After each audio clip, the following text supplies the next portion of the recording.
Oh, Christopher Dunn. You want to try now? See if it's connected. It says that it's connected on my end. I'll hit refresh. Thanks. Nah, nothing. Hmm.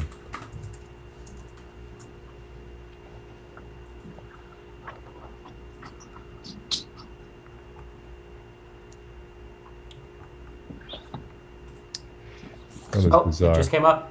All right, let's go.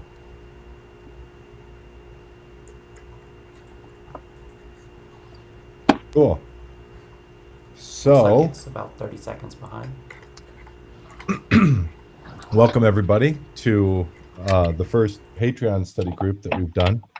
I think that everyone in this group here has been a part of um, some of the in-person study groups that we've done. What I'm reminded of is the last time we did it was a couple of years back. This is not the boot camp, but the first kind of mini boot camp that we did when we were out on the back deck. You guys remember that? We were going over the text of the general teachings.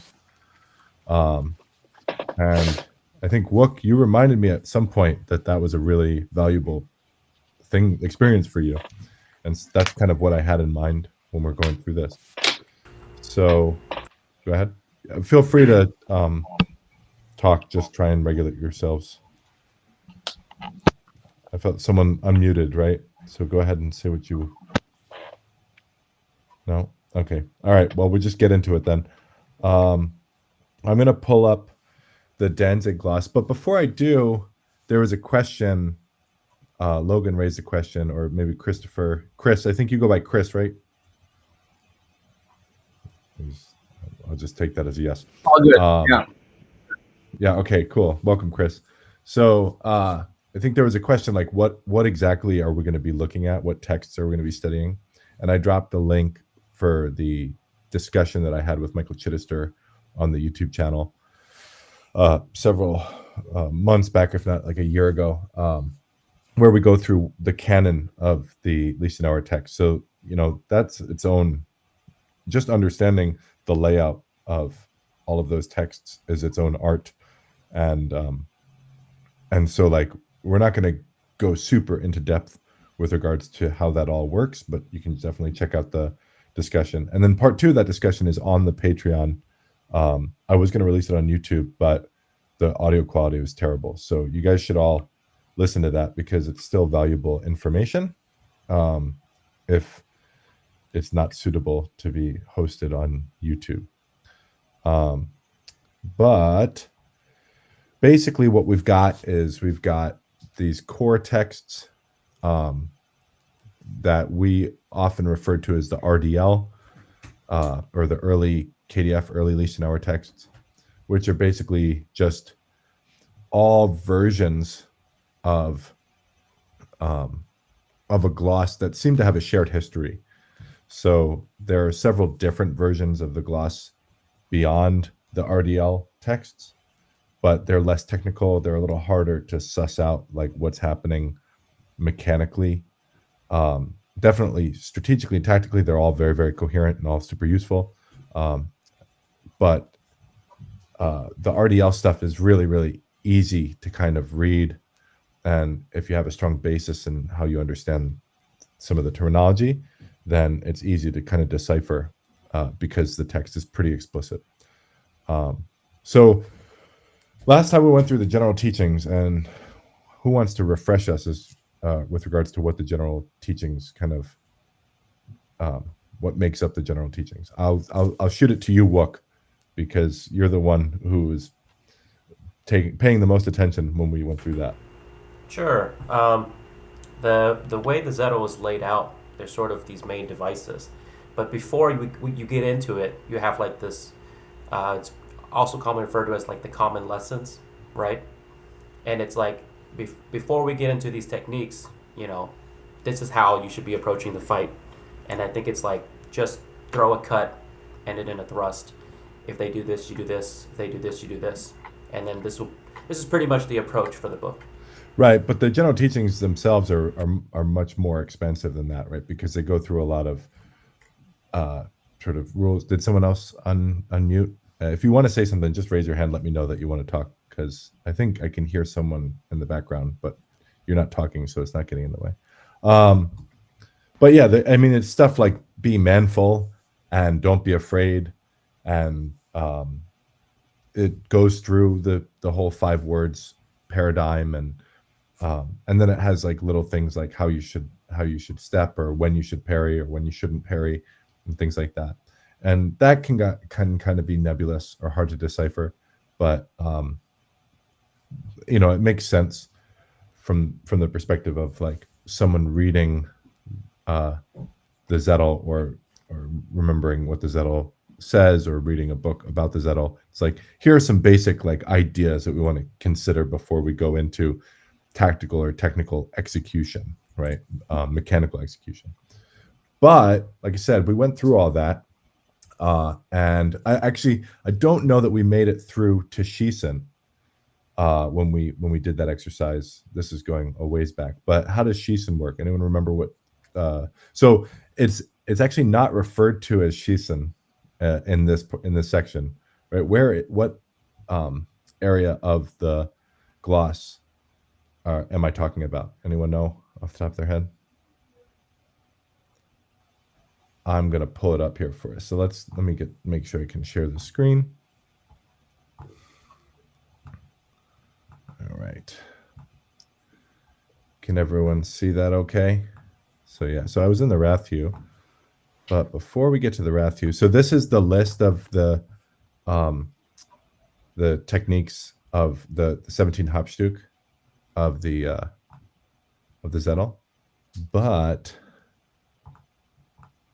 yeah, and these are some of those general teachings that we were talking about. 5 words. Who goes after in the healing deserves little joy. And then, but this part right here, this is what we're talking about. So this is an actual play, right? So up until now, they're just giving general advice. This is when you come to him into pre-fencing, then you shall not stand and look after his hews, waiting for what he fences against you, right? So it's just general advice. It's not really telling you do this technical thing. It's saying this is how you should behave when you're getting ready to fence, right? But then the next play, or the next section, this is the text of the gloss of yet a lesson. Hew near what you will, no change comes on your shield. To the head, to the body, lighter hits do not shun. So he's telling you some specific tactical advice here. With the entire body, fence so that you most strongly drive. Mark, this is when you come to him in the pre-fencing, what you will then fence, drive it with the entire strength of the body, and hew in therewith near to the head and to the body, and remain with your point before his face, so he cannot change through. So that kind of still fits in the category of general teachings, right? So there's actually some really relevant and poignant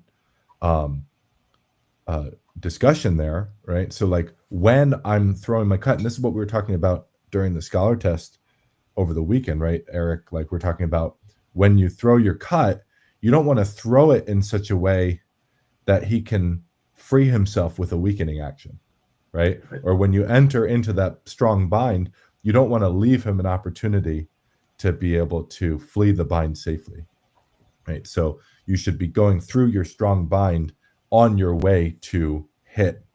And that's sort of, again, that fits more into a overarching general theme. But what makes this a play is where he talks about after, if he parries with strength and lets the point go out from you on the side, then give him a lighter hit on the arm. That's actually really important.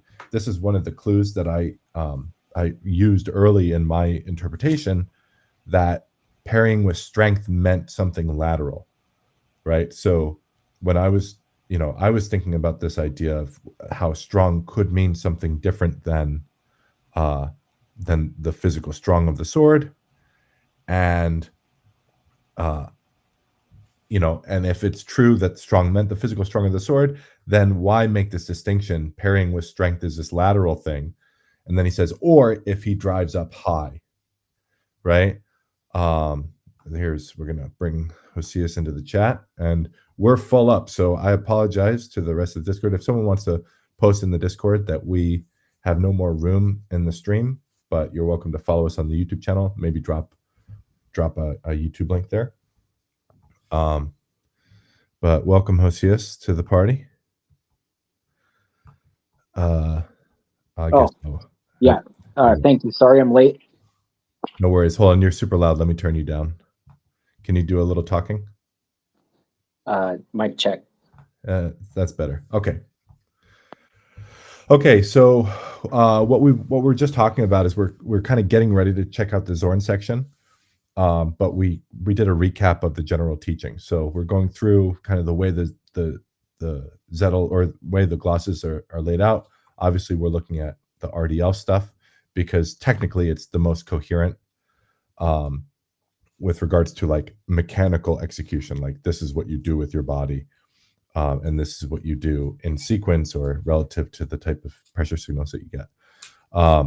But we talked about the general teachings and how the general teachings are very general advice, like this is how you should behave.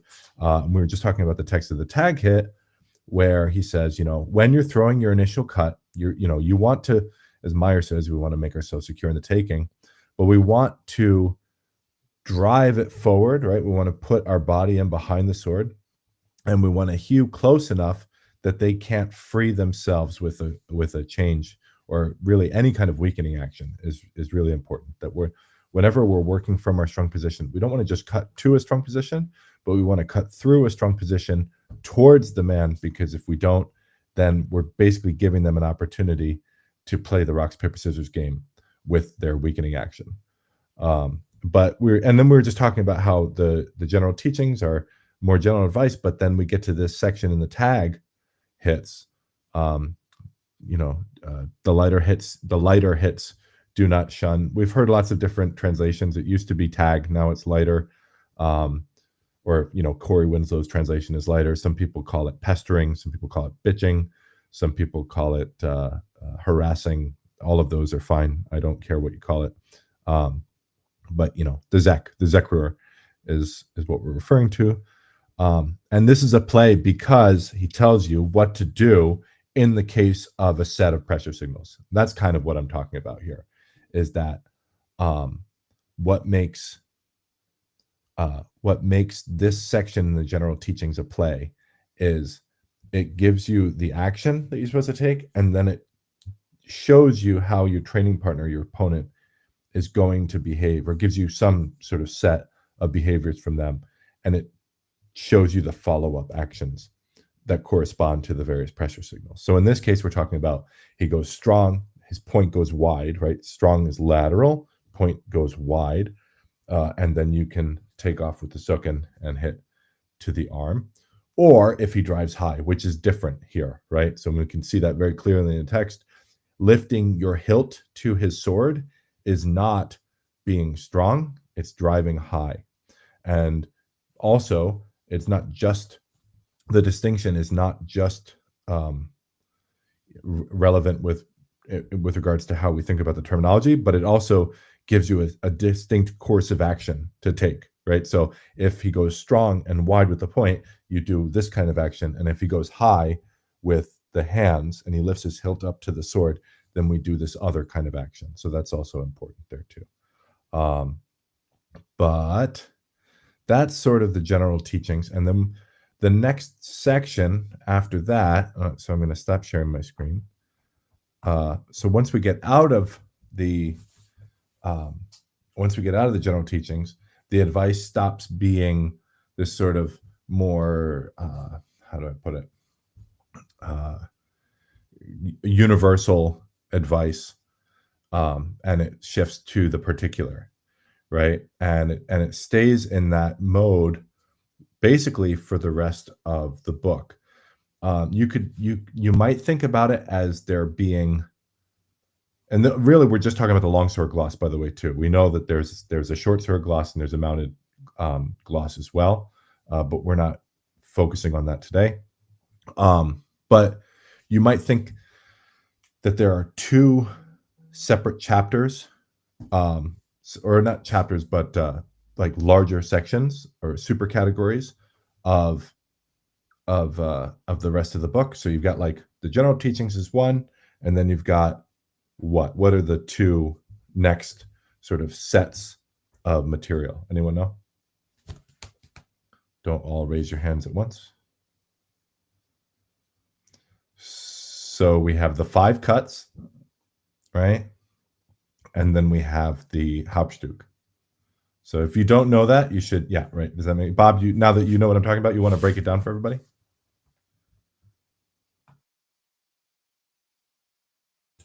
If I could figure out technology, just in the sense of like you have, you go through kind of these set plays according to the divided according to the master cuts, and then what are they, the other like 12 or something Hauptstück if you exclude the 5 master cuts from the Hauptstück? Yeah. Anyway, so then it goes through those. Right. So like the sort of the 5 cuts are like these opening gambits, right? So like they just, it's like if you think about it in terms of chess openings, or you think about it in terms of whatever game you like to play, like this is sort of the thing that kicks off the action in the fencing match, and then it goes through all kinds of permutations, right? So within those permutations, you actually have lots of expressions of the specific or particular technical pieces that we call the Hauptstück, right? So you get the 5 cuts, and the first one that we're going to look at today is the Zorn. So it tells you how to get into the Zorn, and then from the Zorn, it tells you all the different things that could happen in the ensuing bind of the Zorn, and how to apply the core technical pieces in that position, you know, starting from that position and working your way through the various permutations of the bind. And then, you know, they all end in various hitters. And then once that's over, they move on to the next master cut. And that's the second opening gambit. And we're not going to go through them all today, but the next one would be the Krumpau. And then you go through all the Krumpau ones and different ways that you can throw it in the opening, right? So different starting positions, and then the ensuing Krumpau bind, etc. So once you get through all of that, then you get to the Hauptstück, and these are the individual pieces. And so these also start with, they sort of start in a similar way, that there's a Zufechten and there's a Vorschlag, and then that results in an ensuing bind and kind of cycling through various permutations. But the difference here is we're looking at different ways you can get into the singular technical piece, right? So maybe the technical piece is Abschneiden, the slice, and there are 1,000 different ways that you can slice. So whereas like the Zornhau, it's like Zornhau and all the different things that can happen from the Zornhau, whereas like Abschneiden or Absetzen or whatever is, here is 27 different ways you can get to the application of Absetzen or Abschneiden or whatever piece, right? So that's kind of the way the book is laid out, and it's really interesting. And then I guess, you know, one thing that Michael Chittister likes to point out is that the end piece, like, so the book end, sort of the beginning is the first play of the Zornhau. I would argue that the beginning is actually the Schießen, right? The opening action that sets up the tag in the general teachings. But even if we didn't think about it like that, we could think of like the Zornhau is the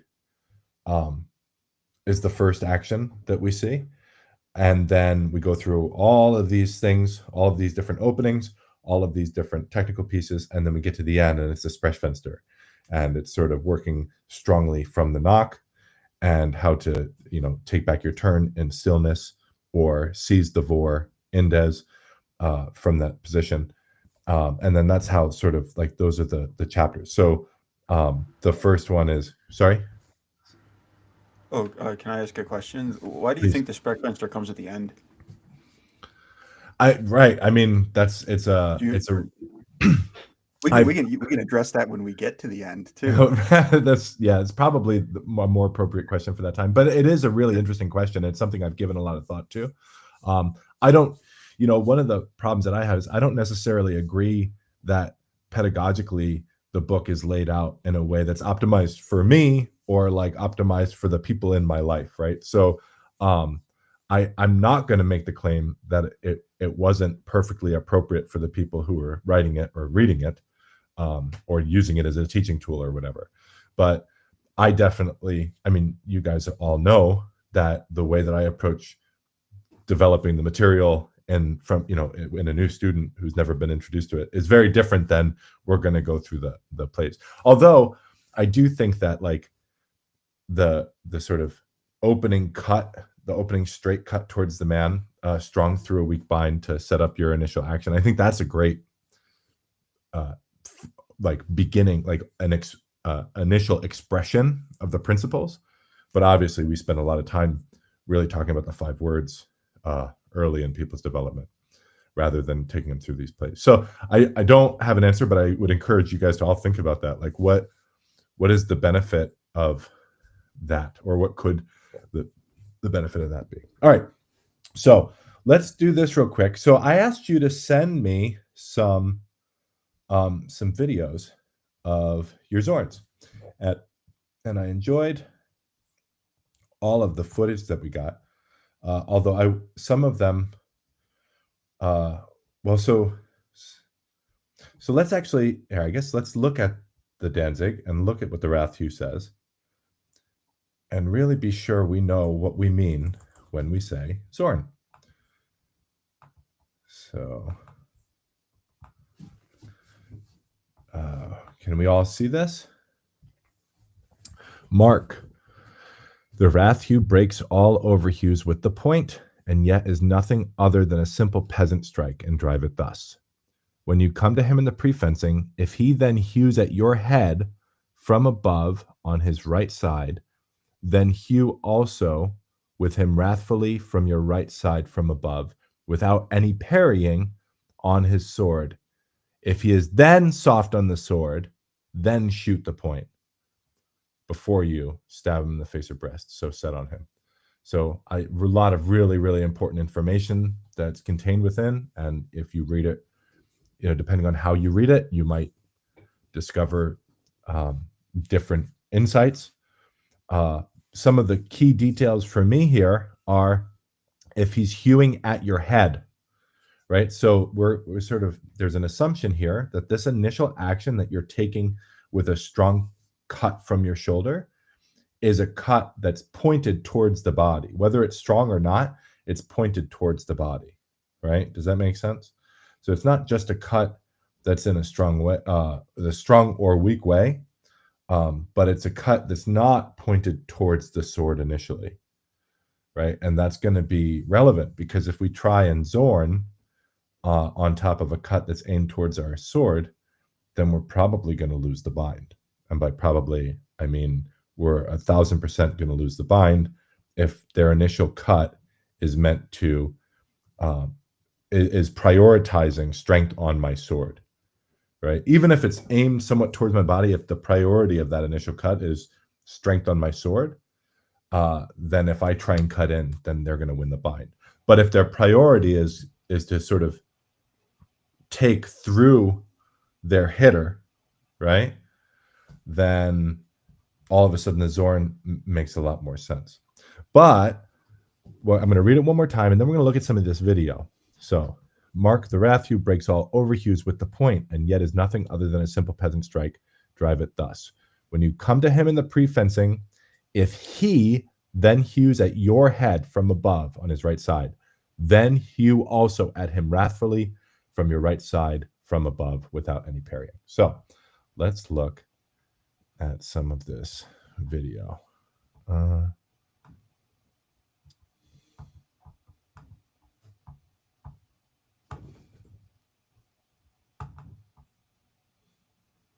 hoping my media player is going to start running. There it is. Okay.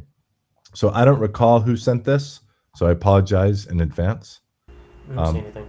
Right. I'm sorry. I'm getting there. So this is, I can tell you it's either Jordan or Chris, because it's from the Illinois guys. But can you see now? That is me. On All right, the and left that's side. and you're Chris. Yes, I am Chris. Okay. So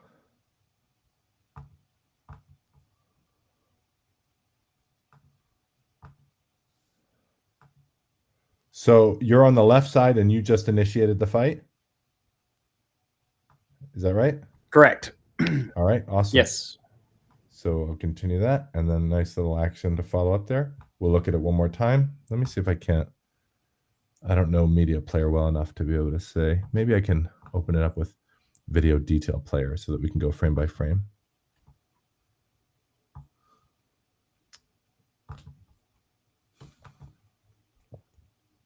Open with Video Detail Player.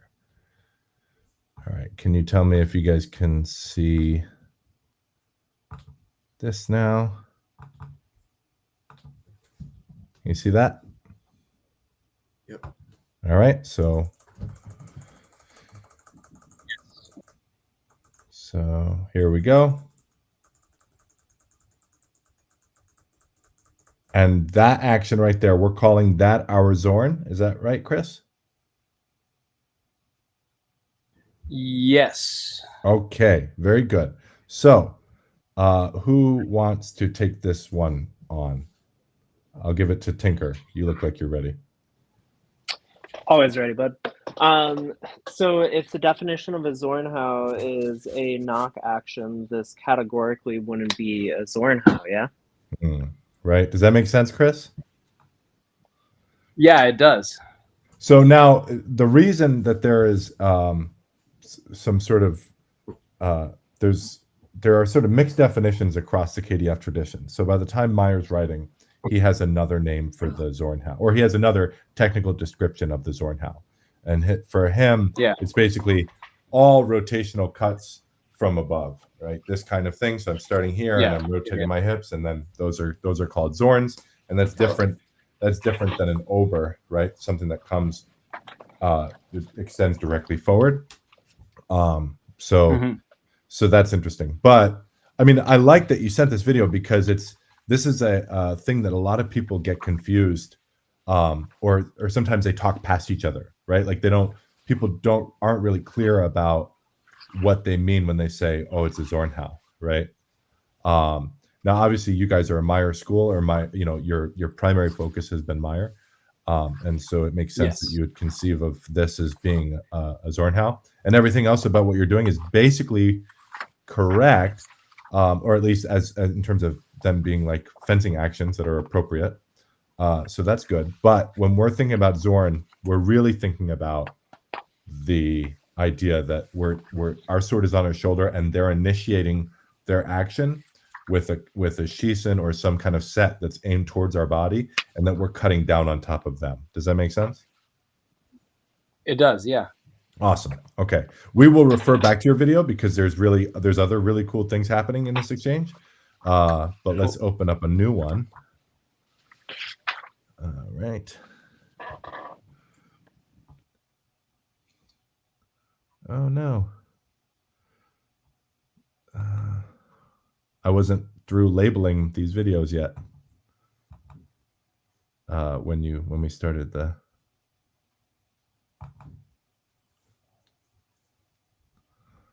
All right.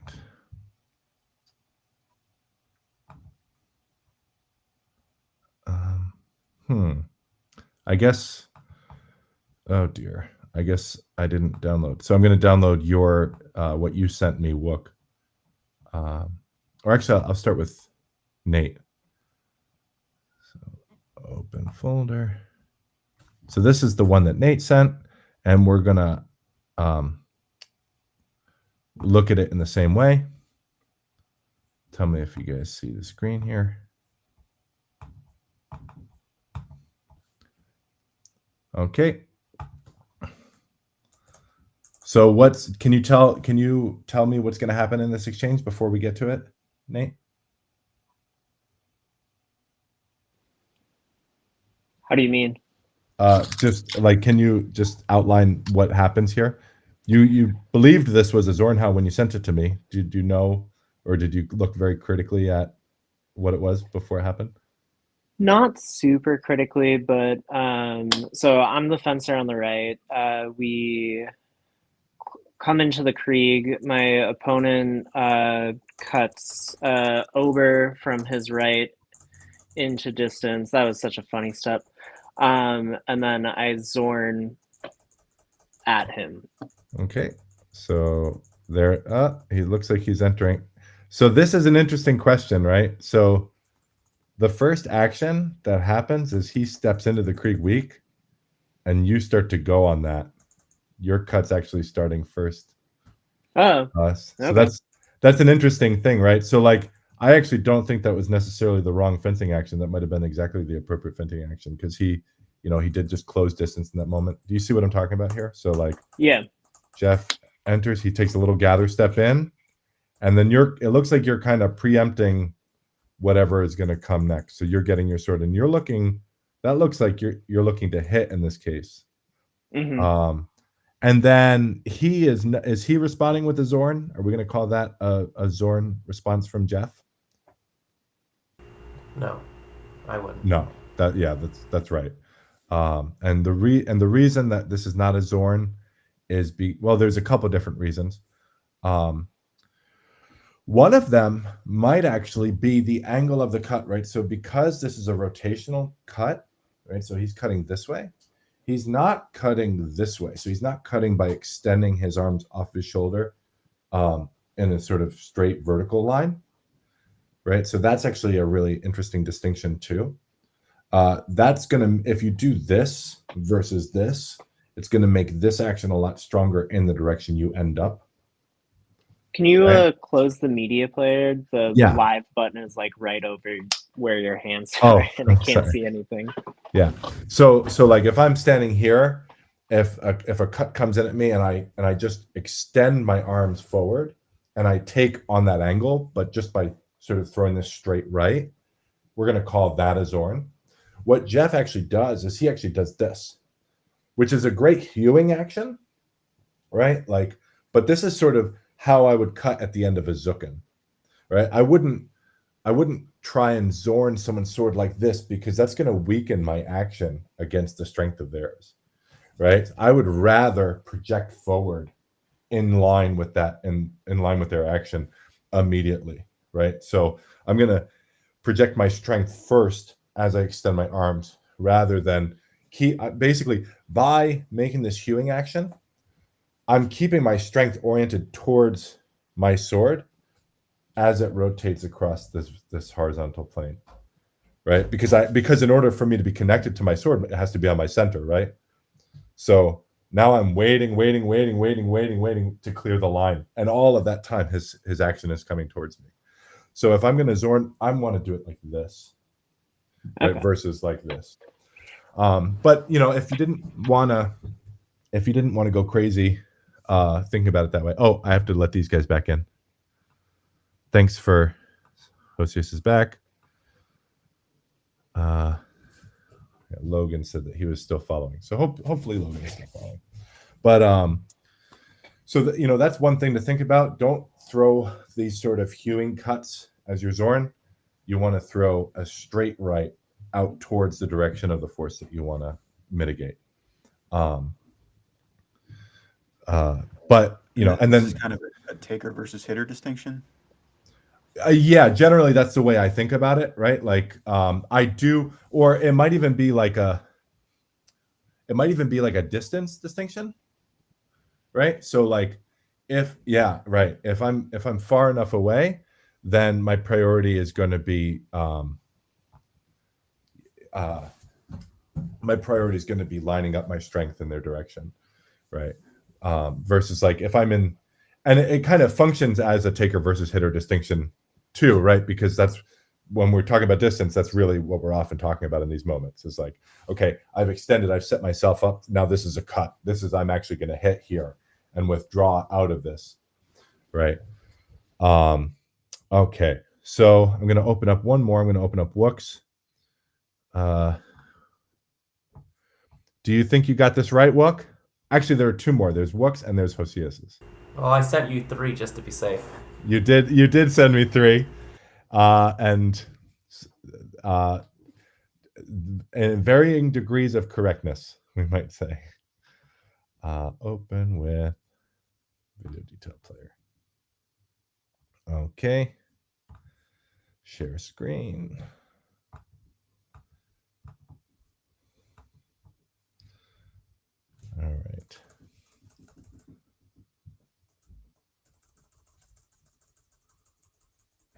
So who's in the vor? Who's in the knock? I'm the one in white. In this case, I am the one in vor. Yeah. And this is also you're throwing mechanically. You're throwing the action exactly the way that I suggested you should. In this case, it's not towards his sword, but that's okay because you're in the vor and this is a Shisen, and so you shouldn't be throwing it towards his sword. You should be doing that same mechanic, but lining it up towards the man instead. And then he cuts in weakly. I don't know if you hit in that. Do you know if you hit there? That initial, No, did you hit? I did not hit the initial. I was trying to get him to throw his sword out. Sure. Well, I mean, it worked out for you well because he cuts down weakly onto your sword, so he didn't Zorn properly. If he had, then maybe he could have won the bind back, or you could have worked Indes. There's all sorts of ways that could play out. But in this case, your point is right in front of him, so it was a well executed Shisen. Definitely you have that half L thing going on. I don't actually know what any of that means, but that's a term thrown around in 3227A all the time. And it's my sense that they're talking about this right here. So if anyone has any questions about interpretations of the half L, I think we're looking at it. Wook's point is right in front of his training partner's face. And then from here, because you won the bind, you were strong in the bind, he wasn't doing anything to mitigate it. You just pushed through, and that was good. So here's the next action.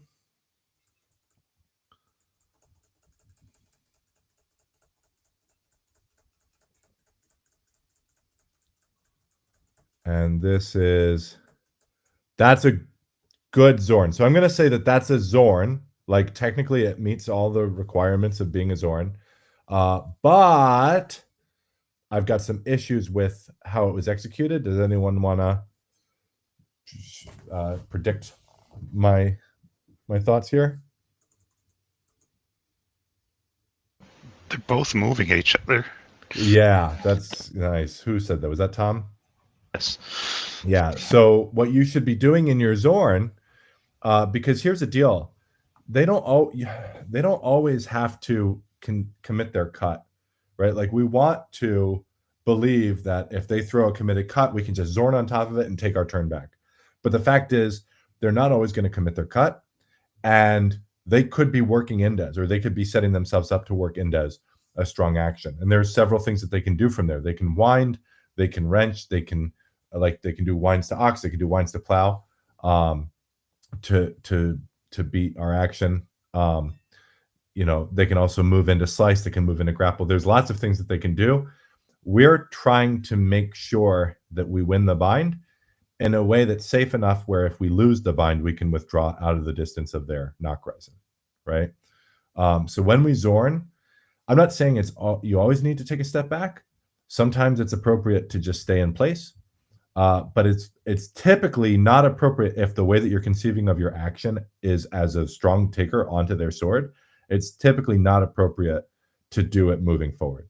And that's just basically there's never a case where their committed cut plus you moving forward is going to leave you at the appropriate distance, right? And if their cut is not committed, well, then you're in even worse trouble because now you're Zorning onto a sword that's not there. And now you're in range and they're working Indes, right? So something to think about there.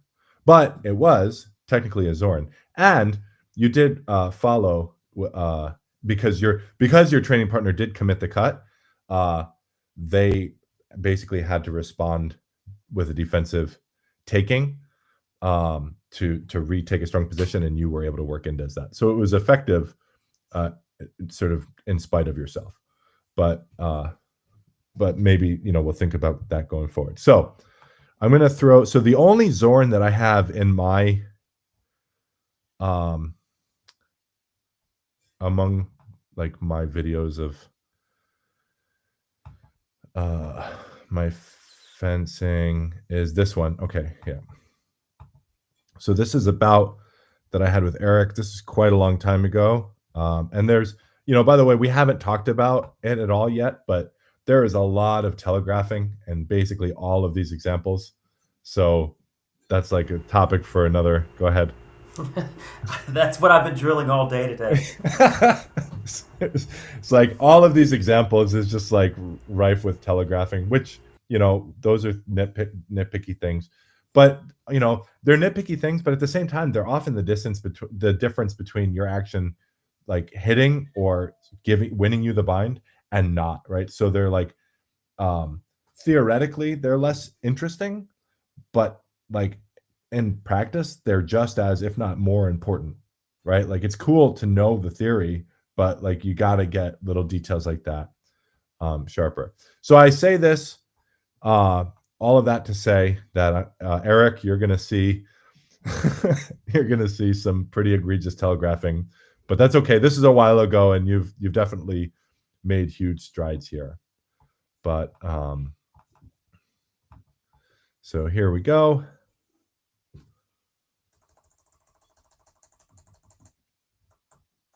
So now, so you can see, Eric, what I'm talking about. Like this is like your weight is basically over your forward foot before your sword is extended. I definitely have all of the processing time I could ever want to choose what to do against this.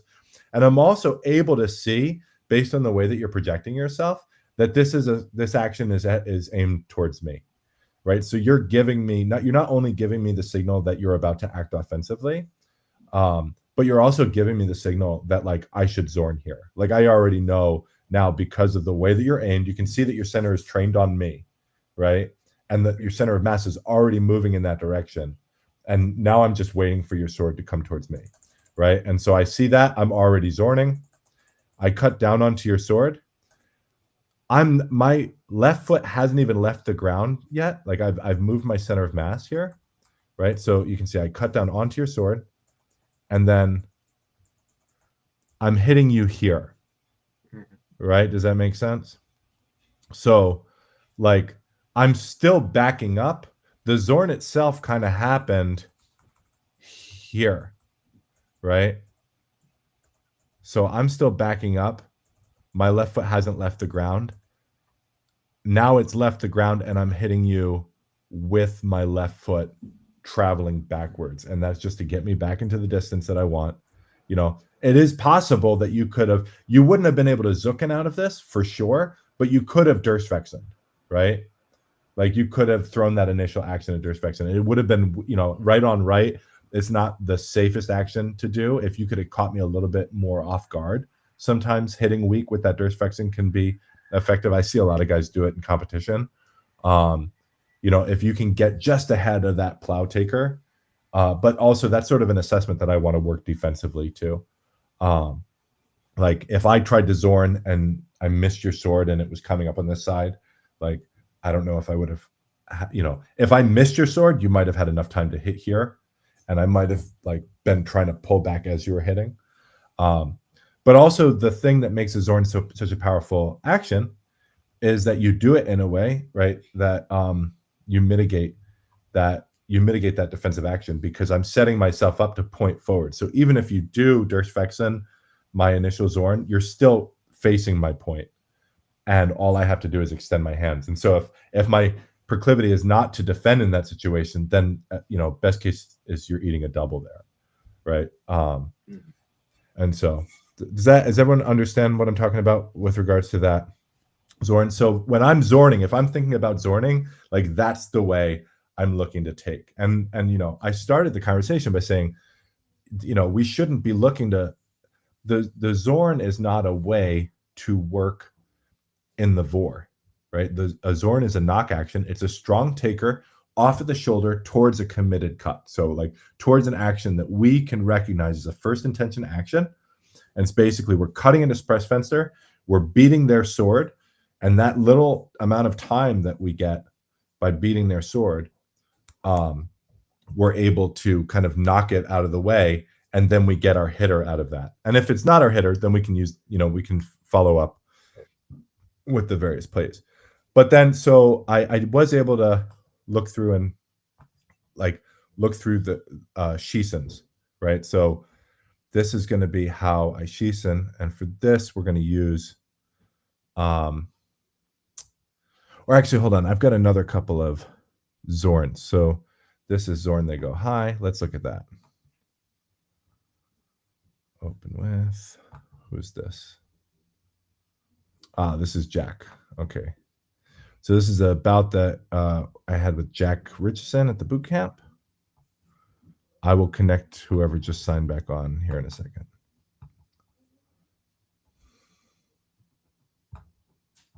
Oh, Nate, you're back. All right. So this is a bout that I was having with Jack Richardson at the boot camp. And let's see why I included it in this. Okay, so who's in the vor, who's in the knock? Jack is in the vor. Jack is in the vor. And I perform the same type of action. Now, notice how I'm still using fuel in here, right? I would like to cut down onto his sword, but why can't I cut down onto his sword? It's too high. Yeah, basically, he's already projected his strength out in a way that's going to make that cut not structurally sound.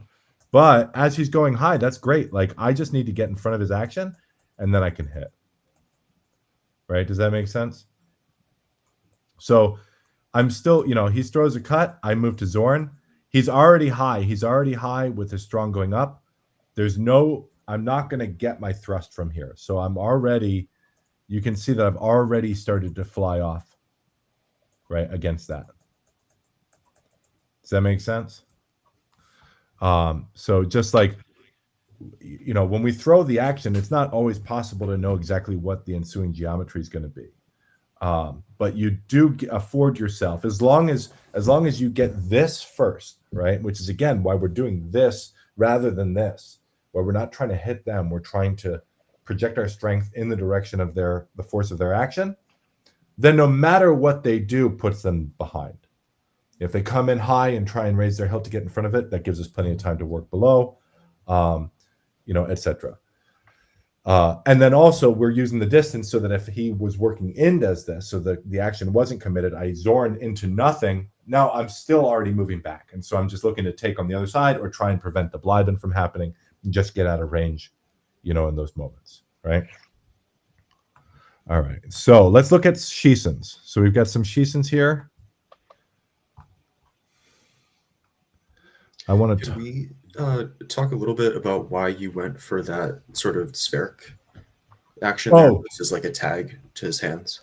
Yeah, right. So it's I'm just trying to optimize efficiency, right? So it's easier. I'm kind of already arrested here. If I go for the tag to the hands, right? So, or the long edge cut to the arms, right, on the way out, then that's going to actually take twice the amount of time because I'm arrested. I have to pull back, arrest again, and go forward with my action, right? There are times where that's appropriate. More often, it's out of extension on my part. So if I'm extending here and the hands go high, I've already set myself up for this cut, right? In this case, I cut down strongly. He lifted, I'm arrested, and then I'm just going to weaken with that Zwer, that Twer. I'm going to weaken with it to hit to the belly underneath. Does that clear? Yeah. Clarify that question? Yeah. And would you also say that kind of puts more of it puts a stronger structure in front of his arms? Yeah, right.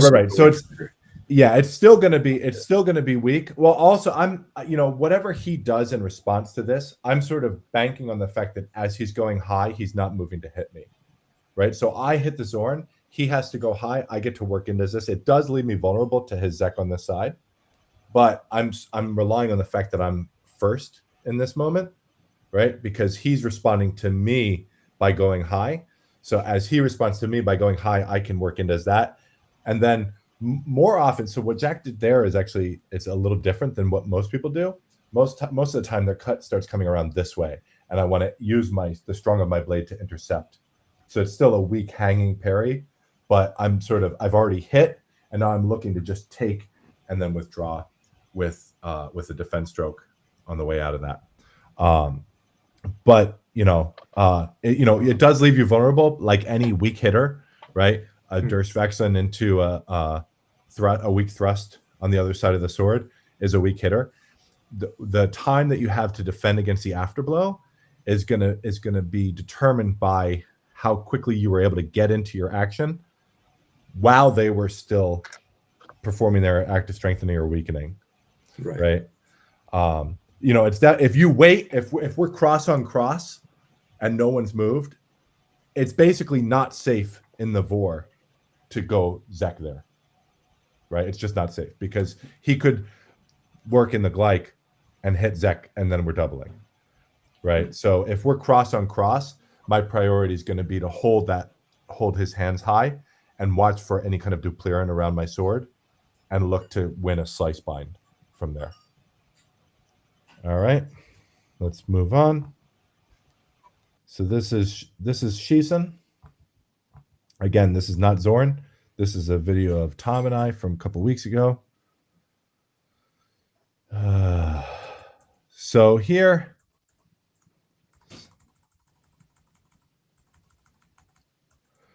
so this is interesting. So this footwork, it might feel like I'm telegraphing here, and I'm not saying that I never telegraph. In fact, I will often telegraph in ways that I hate and that I want to work out of my fencing. But I'm not going to regard this as being a telegraphed move here, because what I'm really doing is I'm doing this gather step, and then I'm waiting for that foot to be planted. And then as soon as that foot is planted, I'm rotating my hip and my sword is coming forward.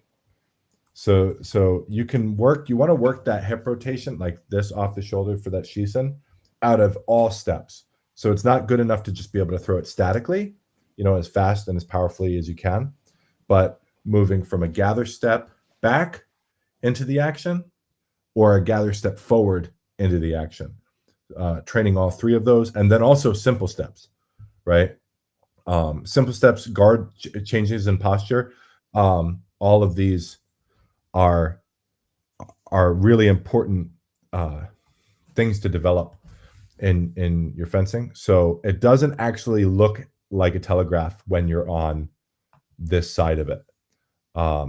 It just looks like I'm coming forward, as long as my center of mass is not committed over my forward foot before my sword is out in front of me.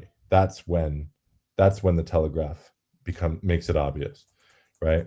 So here I step forward, and now my sword is extended, my right hip is across the line. Does that make sense? So, and that's how I'm able to get in front of his action. And then Tom, just, while we're on this subject, probably want to get, are you still here? Yeah, you are. Okay. Sorry. I was just looking for your picture. You want to get your point over my action first. So what ended up happening is you ended up lifting kind of hilt first in that case. So your sword is like this. If you come up this way, you're going to lose that Shisen. So you want to start, while your hands are down here, you want to start moving that point first to get in front of the action. You still might lose because of the way that the action is performed, or the distance at which it's performed, and the lack of telegraphing. But you have a way better chance of clearing the Shisen if you can get your point strong before you raise your hilt, right? So that's the way we want to think about Shisen. So let's go to the text. All right, Mark, this is when you hew in at him with the oh, I guess everyone gets to read it. All right. If he becomes aware of it, then take off above without danger. This is when you hew in at him with a wrath hew, then shoot the point to the face or breast, as foredescribed states. If he becomes aware of the point and parries strongly and presses the sword to the side, hey, we're seeing that again. Look at that, right? So strong means lateral. Then wrench up over with your sword on his sword's blade, off above from his sword, and hew at him to the other side, yet on his sword's blade. That's called taking off above. And I couldn't come up with any of those actions like from the Zorn, right? Typically, if you Zorn well, you're probably going to hit with your, if you're able to really hit their blade against a committed attack, you're probably going to get the thrust out of that. But I do have some videos of the mechanics that we want to use. So let me look here.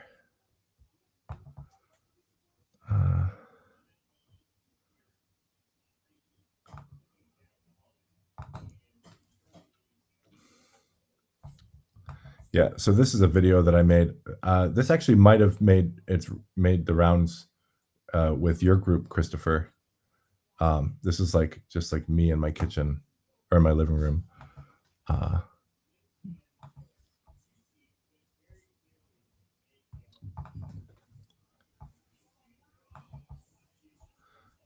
Okay. All right, and you kind of see. So arms extend, right? Body's not moving forward. Why is my body not moving forward? Because I've just zorned, right? So I've regulated the distance with my initial action, right? I'm looking to hit in this moment with my point because they've set the distance where that's appropriate. And then if it doesn't, I'm going to wait to move forward with my body until after my sword is already moving forward again. So the Zucken, and then notice the step doesn't happen until my sword is coming forward. Step, step. So it's Zucken, cut, step, step. Let's watch it again. So I move to set. So the set happens. Zucken, cut, step, step. Watch again. Cut, step, step. Zucken, cut, step, step. Does that make sense, guys? So that's sort of the way that we want to think about that. Obviously, we'll want to hit with that initial ort, but it's, you know, we're sort of giving them an opportunity to make a strong wind to plow in this case. By the way, if they make a weak wind to plow and they end up like this, then you should be doing what? Popcorn for whoever gets it right. Go ahead, Eric. You got it? Bleiben or slice, basically. You could so I wouldn't even call it a Bleiben almost. Like you're gonna it's a Bleiben if you arrest and then go forward again. If you feel the weak thrust as you're setting, then you just move into the slice. Right. Mm-hmm. But yes, that is definitely the correct answer. And so let me see. I think I have a version that's not.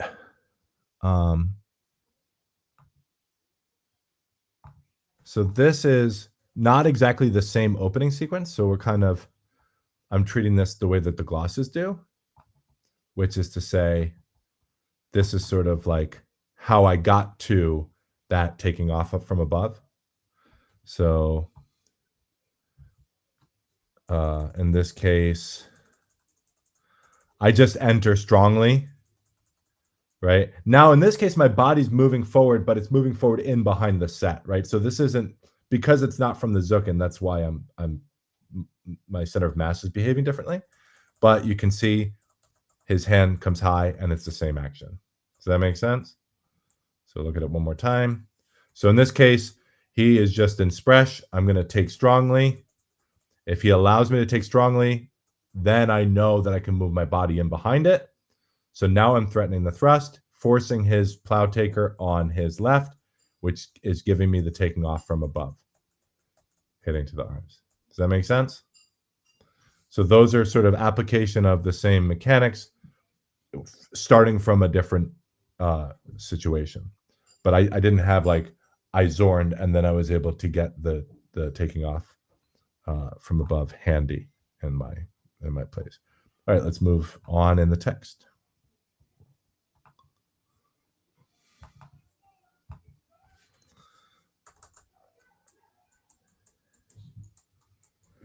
So this is a good one. So break against the taking off above. So if you Zorn and then start to thrust and I feel your thrust, then what does this say to do? Go ahead. So we're looking specifically when he takes off above. So who can give me an interpretation of this?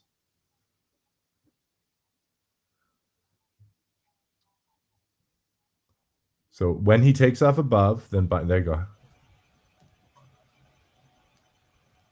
Is that Bob who unmuted their mic?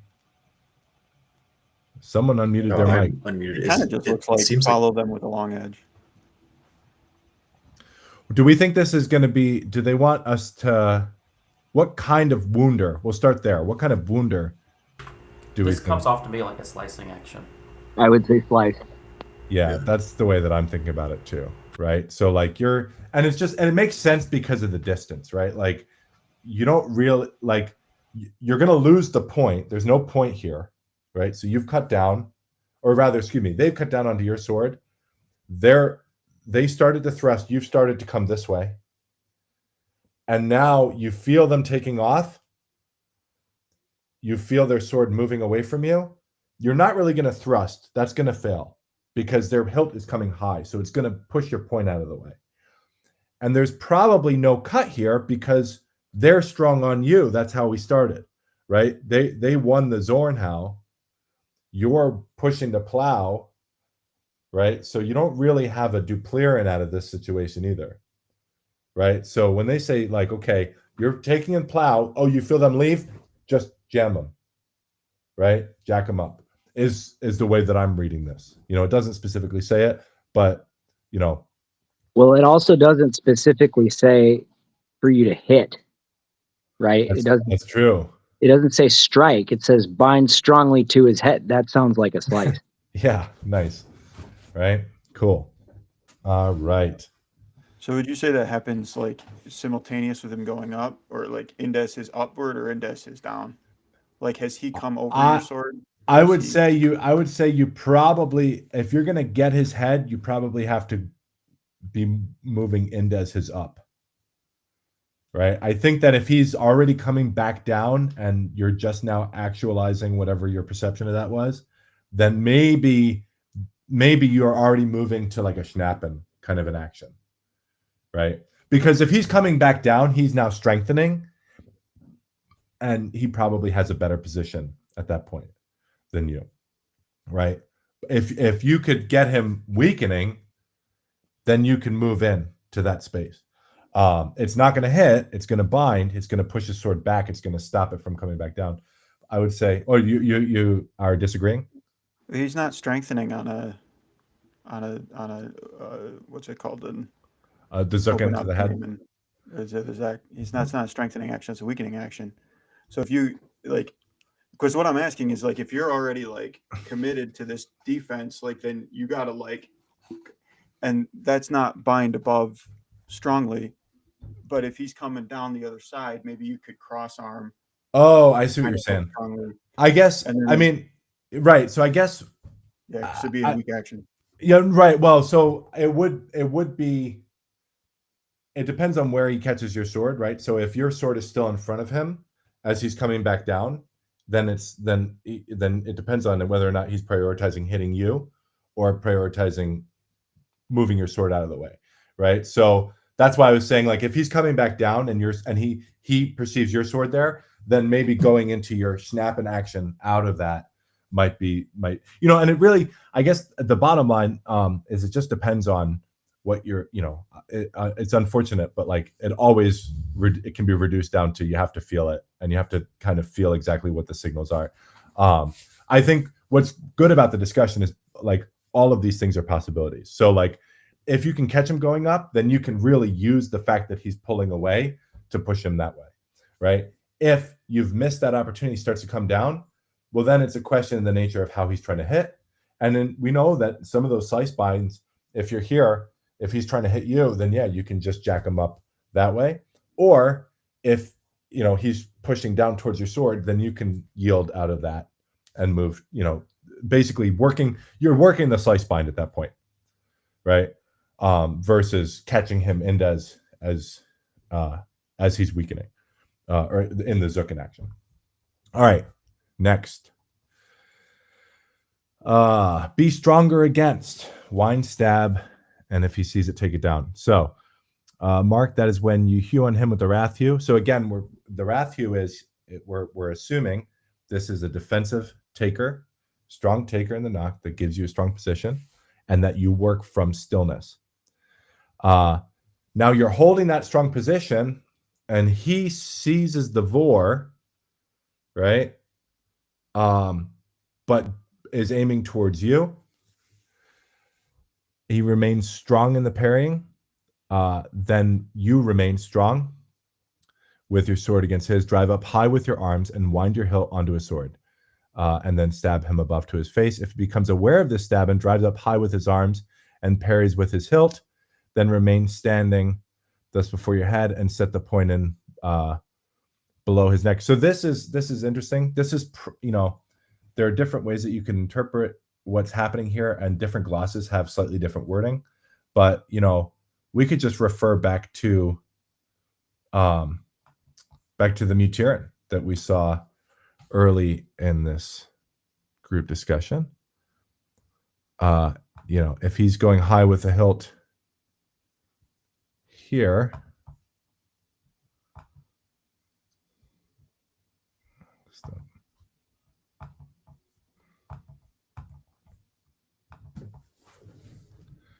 right? So then we just hit Mutirin, right? Suits me. That's a good example of this. Other texts actually indicate that it's a second winding that we're seeing here, which I think is interesting in and of itself, right? So meaning you go to wind, they give you the 3 wounders from your initial wind, and then they say if he crosses your sword, then wind up on your other side, right? Now I'm regretting having picked the Danzig gloss. Maybe let me look at the Lev gloss or Ringnick.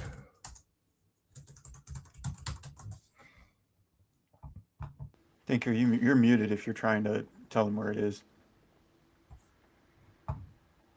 Someone unmute and tell me where it is.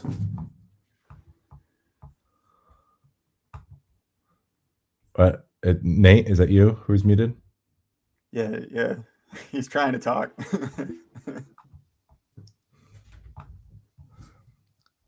Welcome back, guys.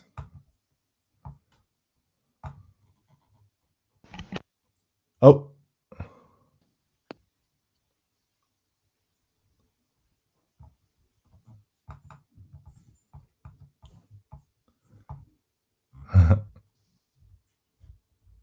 He's leaving. I'll get him back.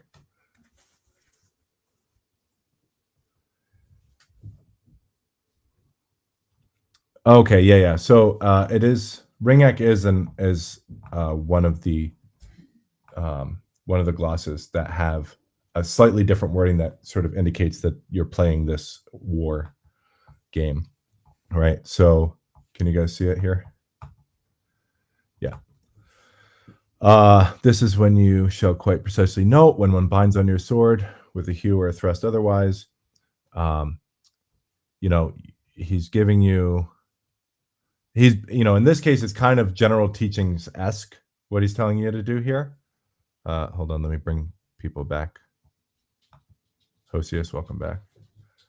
But then he says, when you cleave in with the wrath hew, then as soon as he displaces, drive up with the arms and wind the point with the sword to the upper opening, right? So here we might think like, we're here, we've won the strong bind, he pushes in against us, we wind up to our left-hand side, and now we're looking for our 3 wounders from there.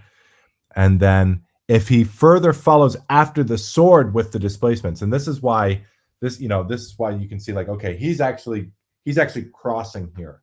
So he's no longer giving you pressure that you can hit with, that he's crossing, and that forces the binding on from below, right? So if he then displaces the thrust, so keep staying in the winding, stab to the low opening with the point.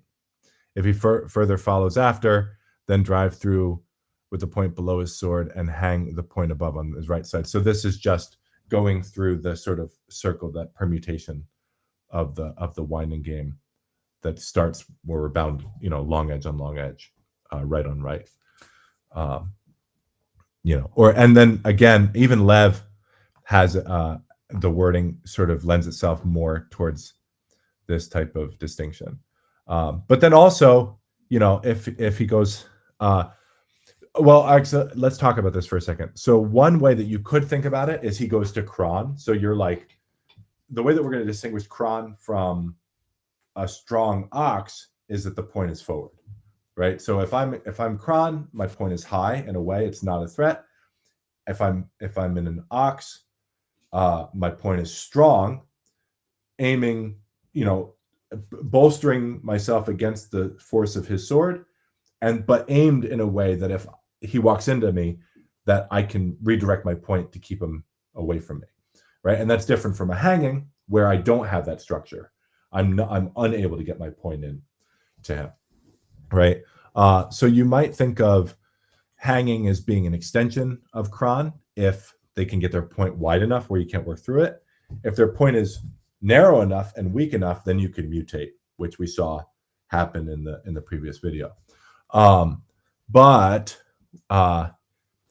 if we think about that action as going to Kron, I don't like the thrust, right? So why, I have seen people do it effectively, actually. Like I've seen that action work in competitive sparring, but generally I don't like the thrust. And I'm curious if you guys have any thoughts on that before I move on. Why might I be apprehensive about thrusting in those moments?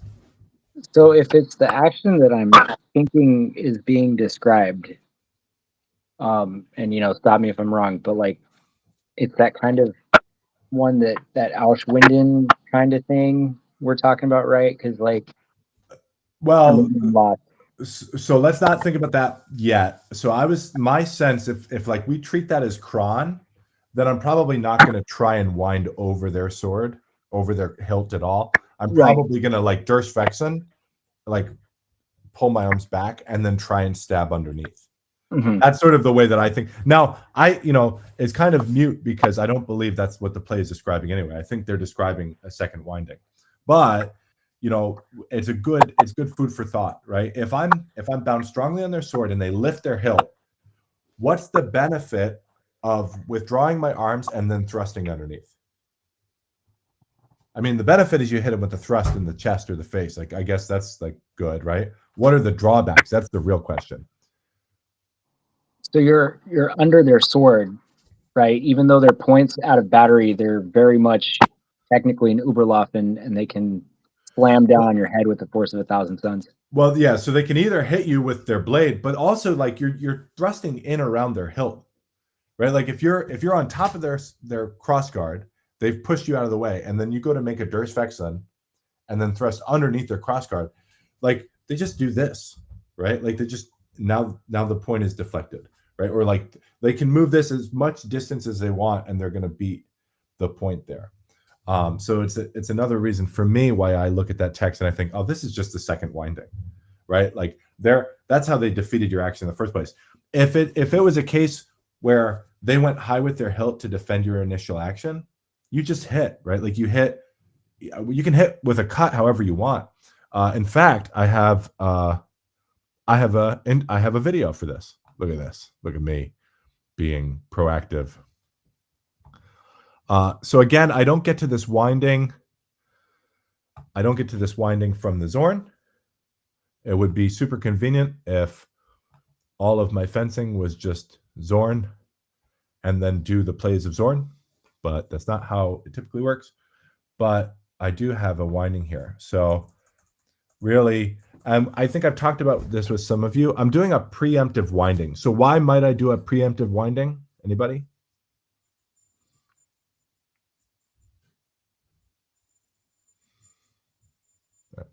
Don't all raise your hand at once. You're probably sensing, using Fuelin, what he's doing, and can tell that he wants to be strengthening momentarily. So then you would wind into that.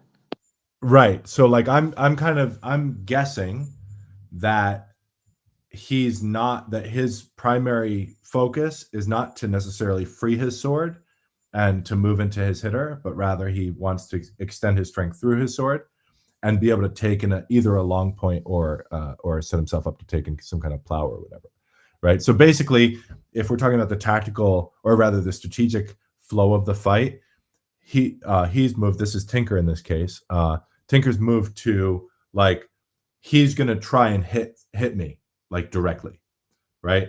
So Tinker is making the judgment that I'm going to try and hit Tinker directly, and so he's going to be sensitive, but he's also going to be prioritizing extending his strength through his point so that he can take my action as early as he can so that he can take his turn back that way, right? And so when I sense that, I will often preemptively wind. There against a guy, there are 1,000 high-level competitive fencers that I would never do this against, right? And what are the prerequisites for that? Well, if they're always looking to free their sword, then this would be suicide, right? Like this is not a really smart way to begin in the vor against someone who's looking for an opportunity to Durstvex in a hit, right? So if I feel strength in the point, I'll often do a preemptive wind. And so I do that in this case.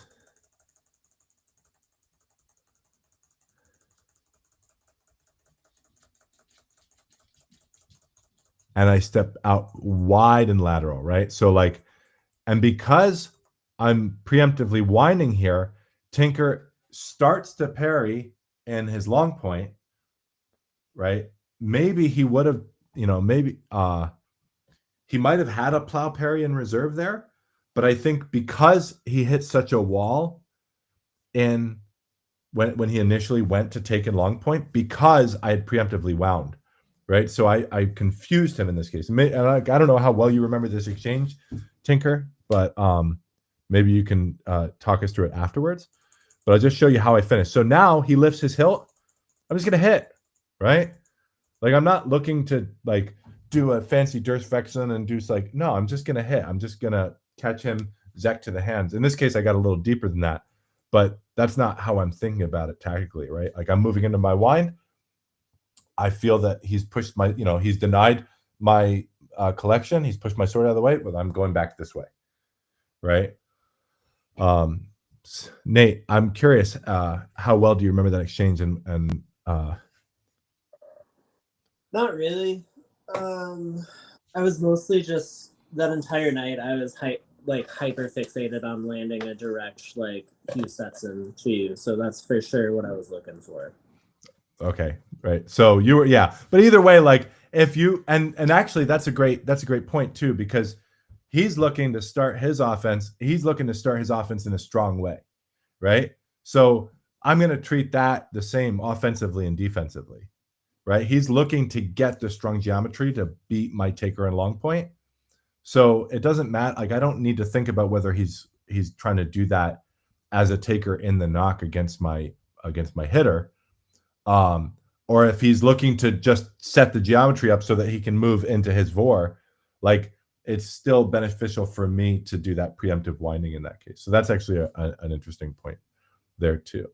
But yeah, so let's go back to the text and see what else they got.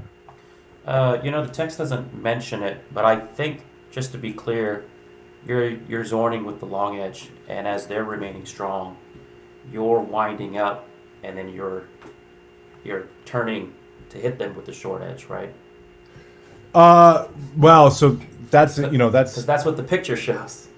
Well, but you start running, you start putting yourself in predicaments when you start interpreting what the picture means, right? Because that's fair. In this case, it's like this could be that sorry, let me pull up the picture that you're talking about Goliath, right?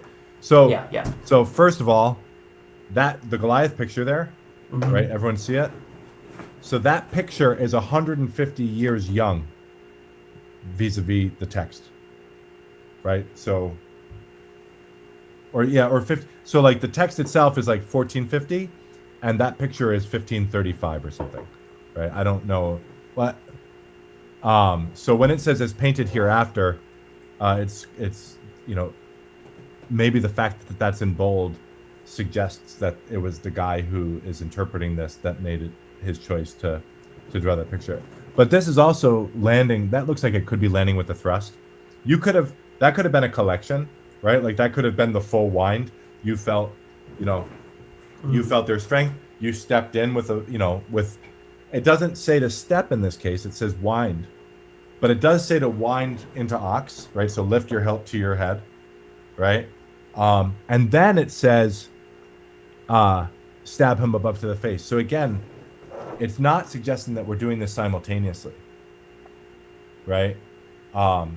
There's, or at least an argument can be made that this is not suggesting to do these two things simultaneously. And I think if you, as you wind, you're bringing your point back in that way, then you could be getting yourself into trouble if he's putting pressure on your sword. So you've got to remain at least strong enough to mitigate him pushing your sword out of the way in your extension, and then you can turn your sword in. And if you hit with a short edge cut, great. Like, yeah, okay. Like, I would love it. Like, hit with a short edge cut. I was going to say, just while we're remotely on the subject, this specific position is one that I've noticed gets interpreted kind of goofy by modern practitioners.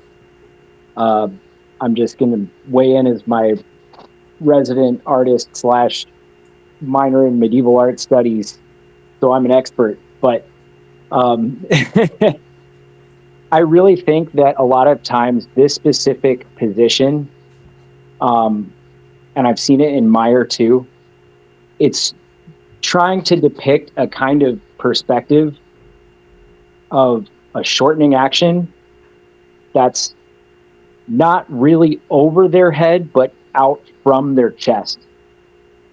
And if you're limited in your skills with perspective, or Yeah, you're trying to depict where the guy's hands are, these medieval artists, I think, are using a convention of placing these hands in such a way so that it looks like it's over the head, but it's actually just a little bit above the shoulder and coming out from the chest.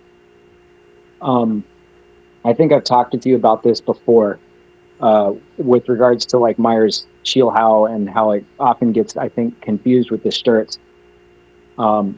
Because Meyer's, I know this is a tangent, but bear with me.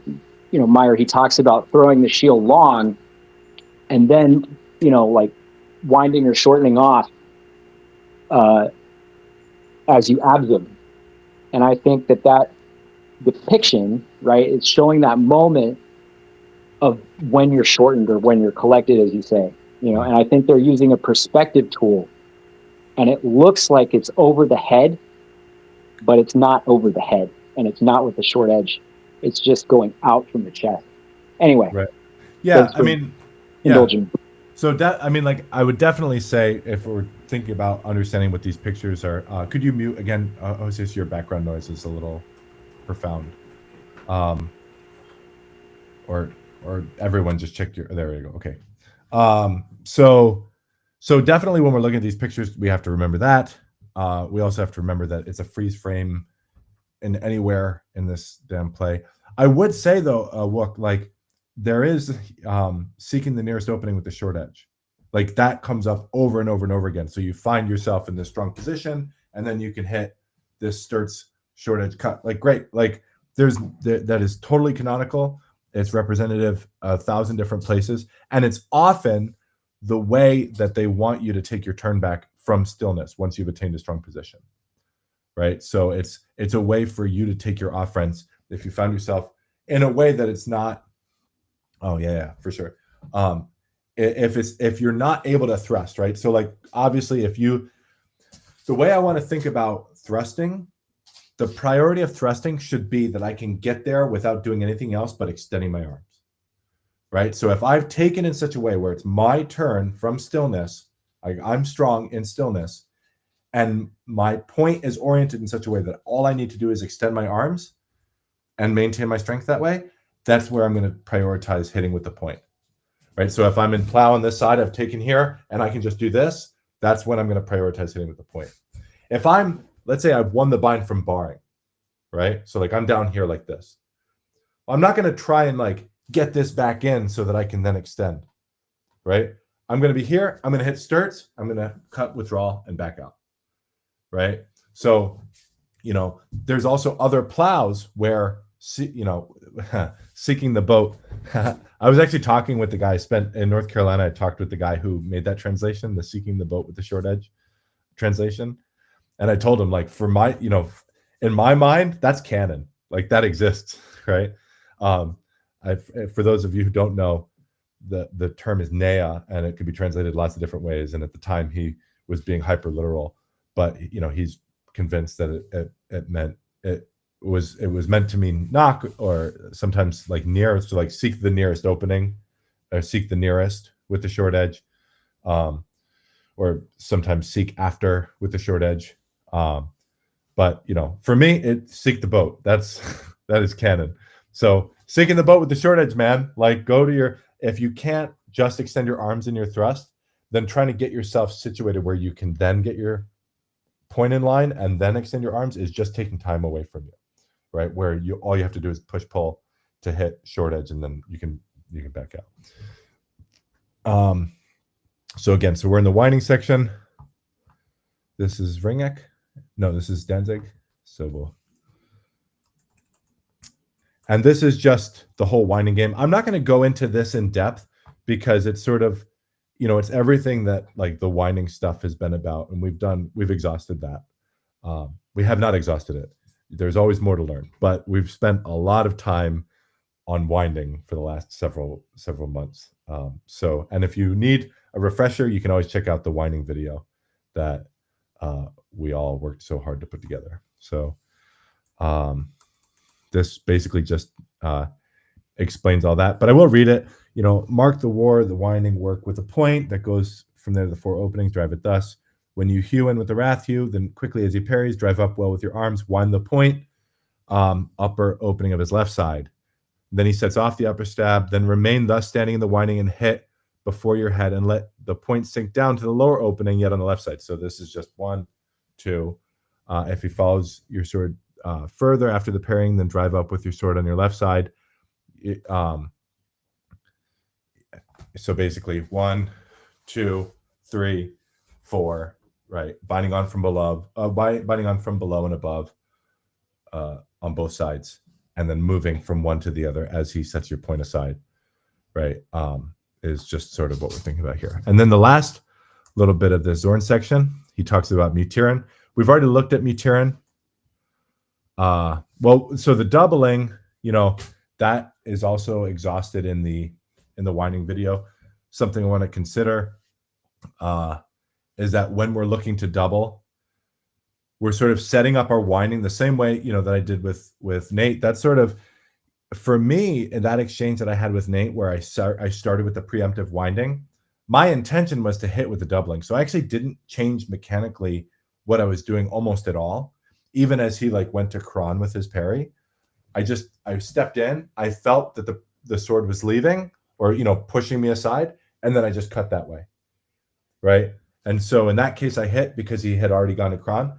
But if he had withdrawn his sword, I'm still hitting the same way, right? The only reason that I would have changed that mechanic, I wouldn't even have changed the mechanic, right? So I would have stepped into the wind. If his point pushed my sword down, so if he in his taker strengthened his point this way, then I would have used the doubling to move to my underwinding on that side, right? So it's I'm stepping into the wind. As soon as I feel that the thrust is not going to be there, I'm already doing this, right? And then if his point is there, then I can work the opening. If his point is low, then I can Durchwechseln and retake my Überlaufen over his sword, and then I can start my thrust. So it's just the winding game, the way that we developed it in the video. So if his hilt is low, you mean, then you Durchwechseln? Yeah. Well, if his hilt, yes, thank you. If his hilt and his point is low, basically, it depends on where he's pointed. So if his hilt is low and his point is high, then I need to make sure that he's strong enough before I Durchwechseln, right? I might be here and his point might be coming in towards me, and then I'm going to look to cross over with my point and then take and plow on that side. Right? So if as I step in, he starts coming this way, then I have to retake over again before I move forward. But that's just so basically I'm trying to get him to where I can move into my hitter. I can't really do that until he stops. I have to follow with the winding until he gives me that, right? But yeah, you're right. If his hilt is low, and his point is strong. And his point is Right. strong. That's right. That's right. Whether his point is high or low is less relevant than if his point is strong. Right. And that's the mutate. So in the mutating, we already looked, and then the crooked hues with his plays. Right. So the mutating, we'll just use that video as a reference. We're at the end of the Zorn section. Right. So the way that I've always thought about this section is they're giving you the opening strong geometry. This is how you win your opportunity to work in the Krieg, right? It's obviously not the only way that you can find yourself in that position, but it's a great way to find yourself in that position. They cut in with a committed action. They give you the geometry. All you have to do is, win that bind. Now, they could work indes, right? They could work indes, and then it won't be there.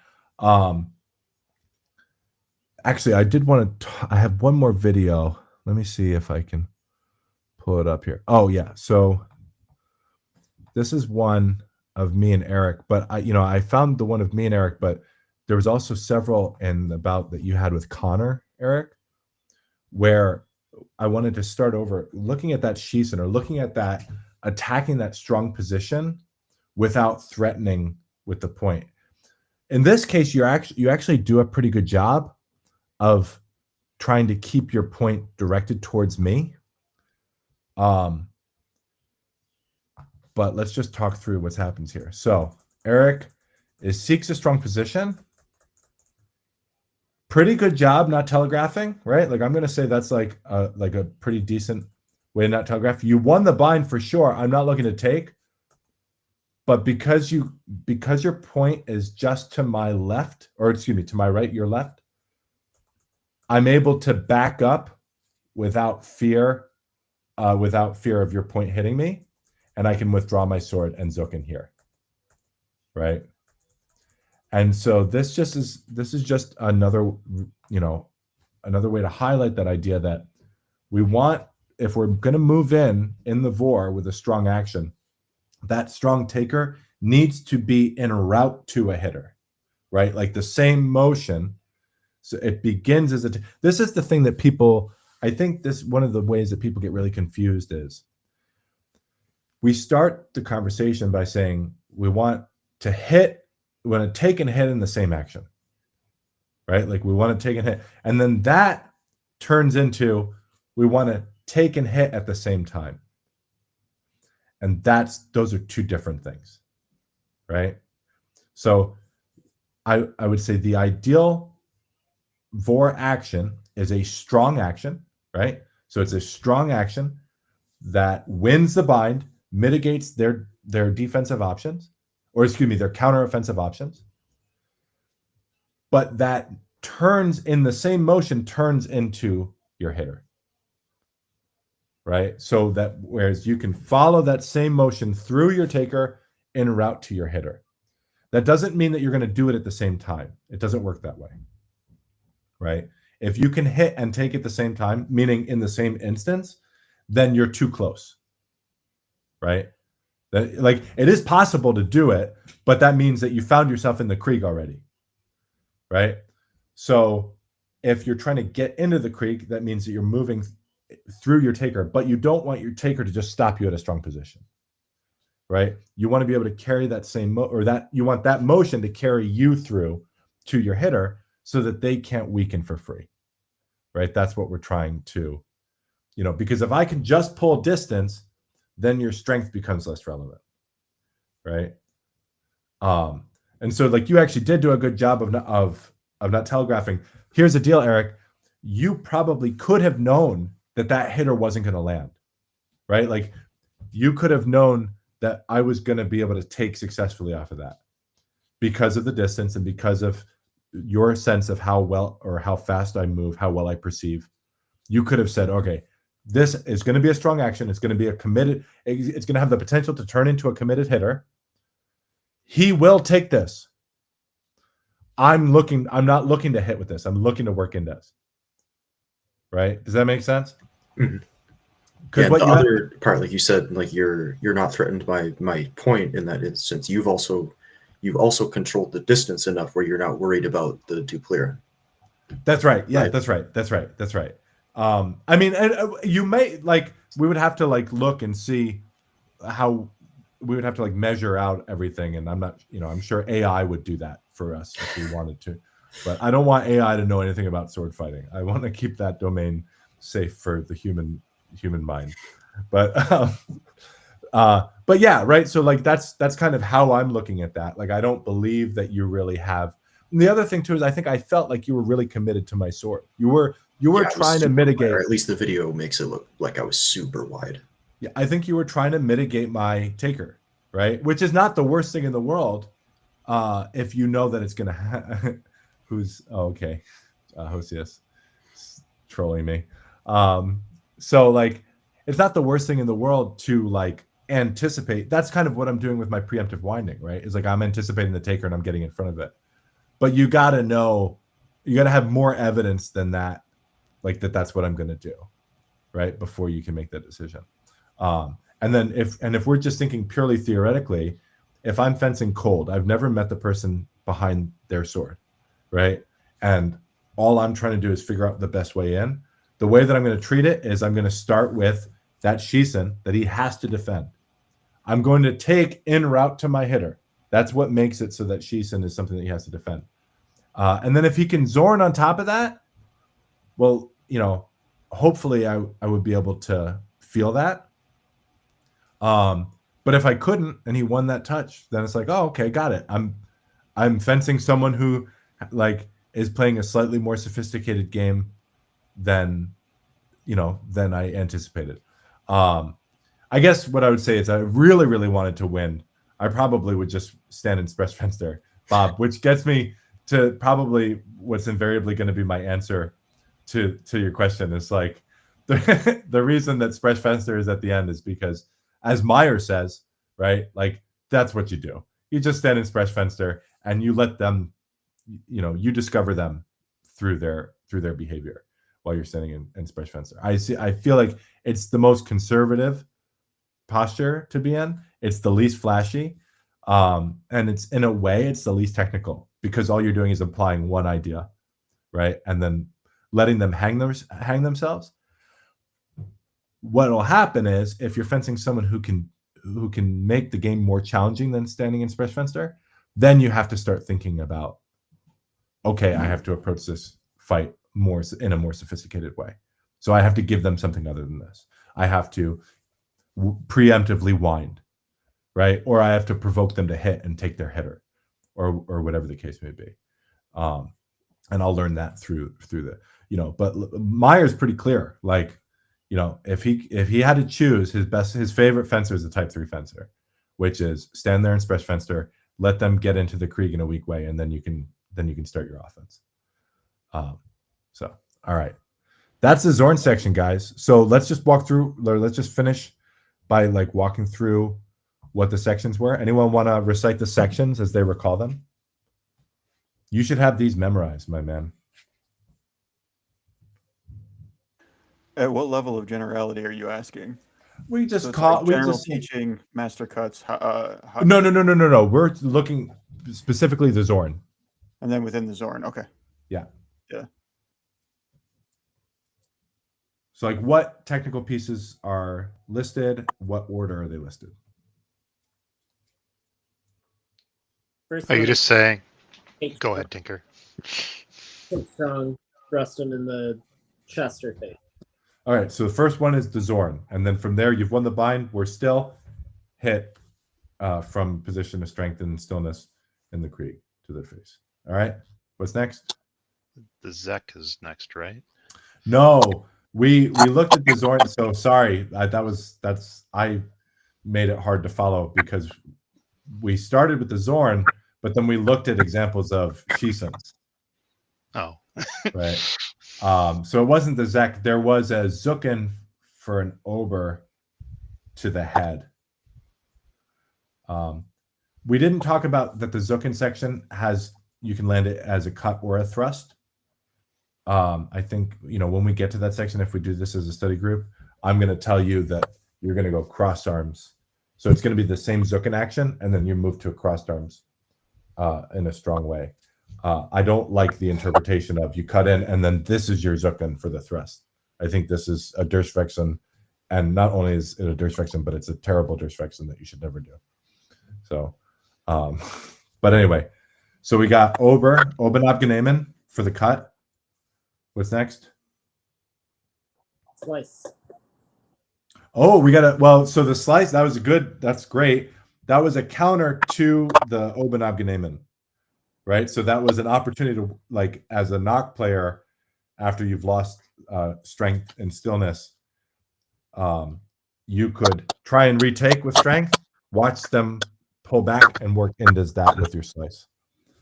But yeah, definitely good. What's next?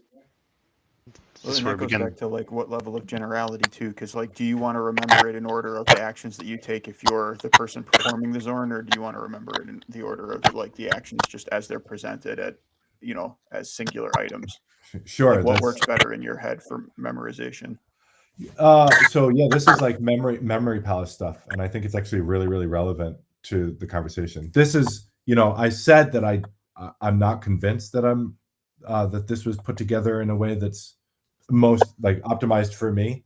That's as far as I'm willing to go with that. But I do think it does paint a pretty memorable picture to me, right? I think of okay. Oh, sorry. Yeah, so you're talking about whoever's whoever's kind of clipping. So yeah, for me, I just think about the plays. I think of it as a narrative, right? So that narrative kind of ends with the taking off being countered by the slice, and then we start over again. So it's like the Zorn, and then various iterations of this permutation or this line, various branches of this line, and then it ends with the counter to the slice, and then we move on. So what's the next one?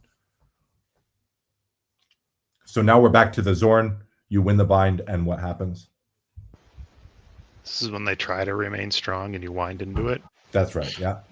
Good. And then from there, we go into the various winding permutations with a potential Kron parry that he tells you do this. It's that Zucchini Durchwechseln that I hate so much.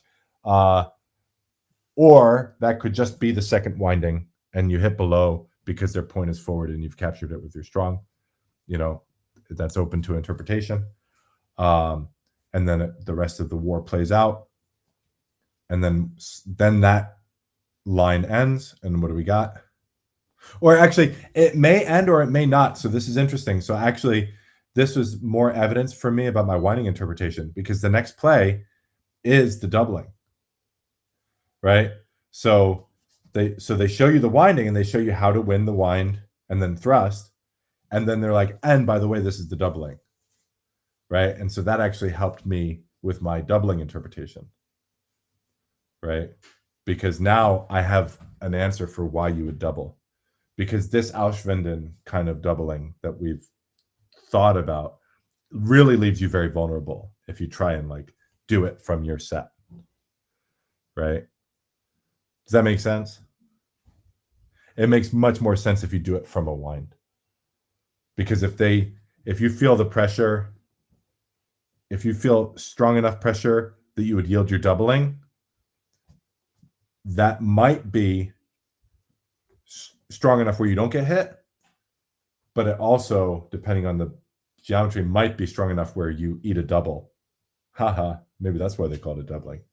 That doesn't make any sense because it's anachronistic. But but that's the way the human brain works. So here we are.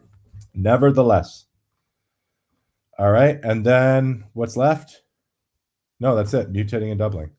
So that's the whole Zornhau section, right? I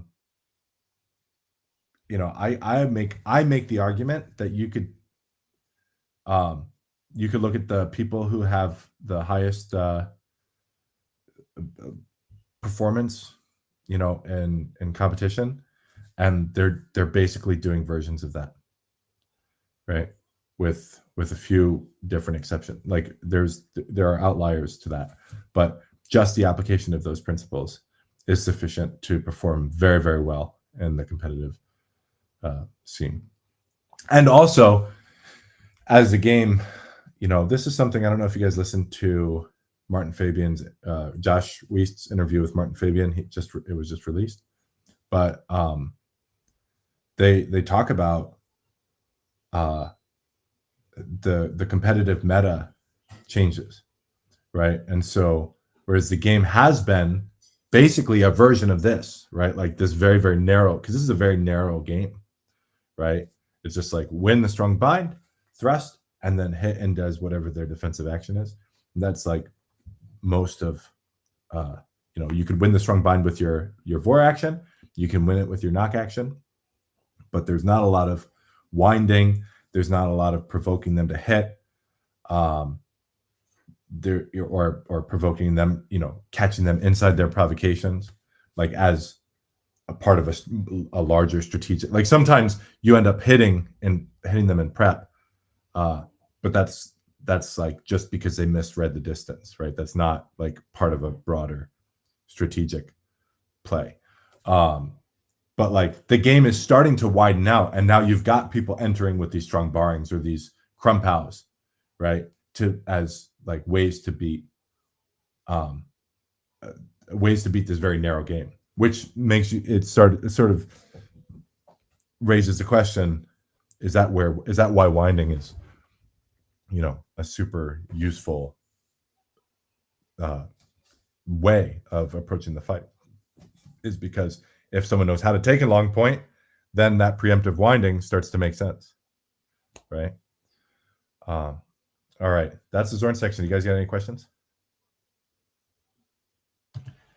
Could we recap the sections that you wanted us to that you were saying it's broken into? So it was basically just the thrust immediately after the Zorn, and then Zucken, winding, mutating, and doubling. Yeah, basically. That's basically like the sections, I guess. The winding is there's a lot more text because it takes you through the breadth of the entire war. And also, by the way, that depends on the text, right? So Danzig is different than Ringak, and Lev is different again, and so, but you know, basically, you could break it down into those categories. Like you could win the bind. So basically, you win the bind and then you Zucken. There's that counter. You win the bind and then you wind. There's the whole breadth of the winding play. You win the bind and then you potentially move to wind and then hit Duplaren, or you win the bind and they give you the Mucherin.